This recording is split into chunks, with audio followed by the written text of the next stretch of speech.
What's up, people? It's me again. Just coming at you with another video. So I pretty much describe and explain like every side of this targeted individual or gang stalking, whatever you want to call it. Just all different perceptions, in a sense, as far as why they do it, how they do it, and like what groups of people they use usually, things like that. But now I want to get into the alchemy of it, which happens to do with brain chemicals. It's really important because this is also one of the roots of everything it's based on. It all has to do with perception of reality and the hypothalamus. That's why the Egyptians worship the hypothalamus. According to the hypothalamus, everything is pretty much comes from that. All your hormones, all the brain chemicals, everything comes from the perception of the hypothalamus. So what they try to do is they use the Kabbalistic tree to pull your consciousness from your hypothalamus to your root chakra. And then you're like essentially not living, in a sense. Your consciousness is supposed to be in the hypothalamus.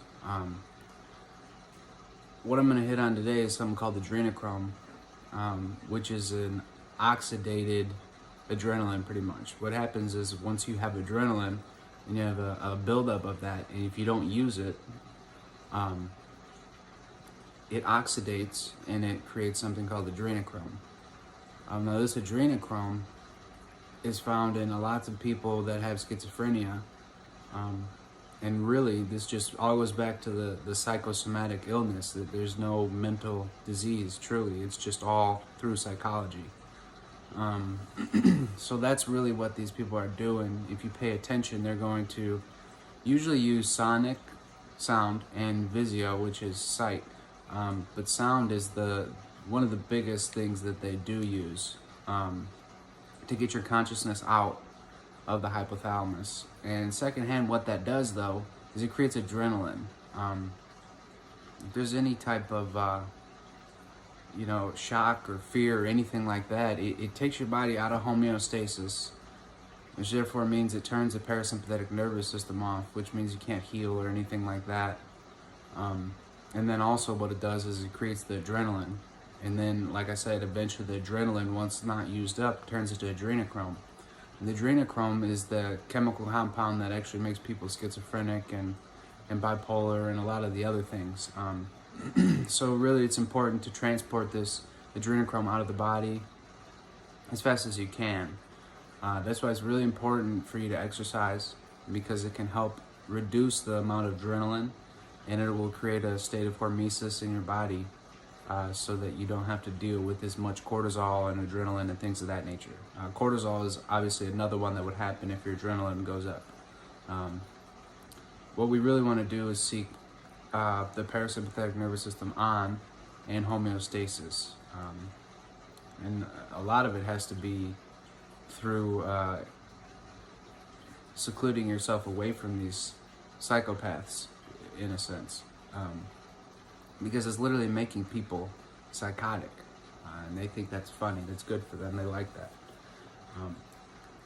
So what I want to tell you today, specifically about the adrenochrome though, is niacin. If you take large doses of niacin, vitamin B3, it actually helps transport out the adrenochrome, and it's an antioxidant, so it has antioxidant properties, so it will help exponentially. Some doctors in the 50s used to treat schizophrenia with high doses of niacin and vitamin C. So it's really important you start taking niacin. You obviously want to work your way up to a certain amount of milligrams. I was taking all the way up to like 16,000 milligrams a day. It seems like I had some digestive issues at that point, so I went back down to what I felt good at, and it's about 6,000 to 8,000 milligrams a day. I take about 6 capsules at a time. You can get niacin pretty cheap. It makes a big difference. And if you knew about the adrenochrome and how the adrenaline eventually will lead to that, and then it will lead to schizophrenia and things of that nature eventually, you would really want to get this niacin. It's very important.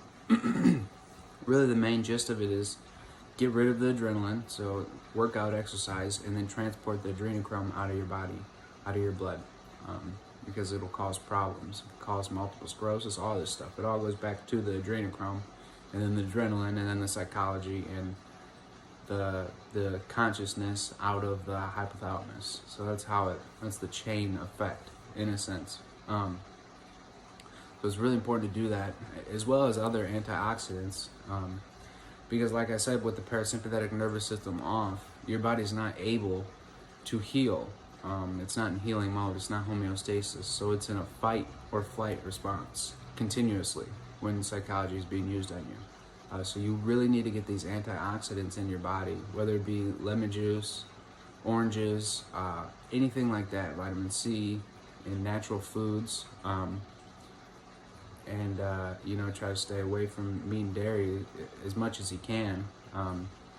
Every now and then it's probably not bad, and you can have almost withdrawal symptoms if you would just stop cold turkey. So you really need to phase it out. Really, we shouldn't be eating more than 20% of our diet from meat and dairy. It shouldn't be more than 20%. We don't need more than that. If your body's used to it, you could probably phase it out totally, but in my opinion, I think the body works best when you have about 10 to 20% meat and dairy consumption. Really, meat would be better than the dairy. Dairy is about the worst because it poisons your blood plasma and your lymphatic system, which is not good. And the other thing, as I hit on other videos, distilled water. You want to drink distilled water as well.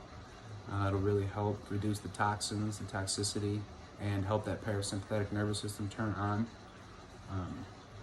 So yeah, that's pretty much, like I said, I was wanting to get into the alchemy of this psychology. Excuse me. That's the gist of it. It all goes back to chemistry and the brain chemicals. That's what these people like to do, make those brain chemicals inside someone, because then they can try to control them.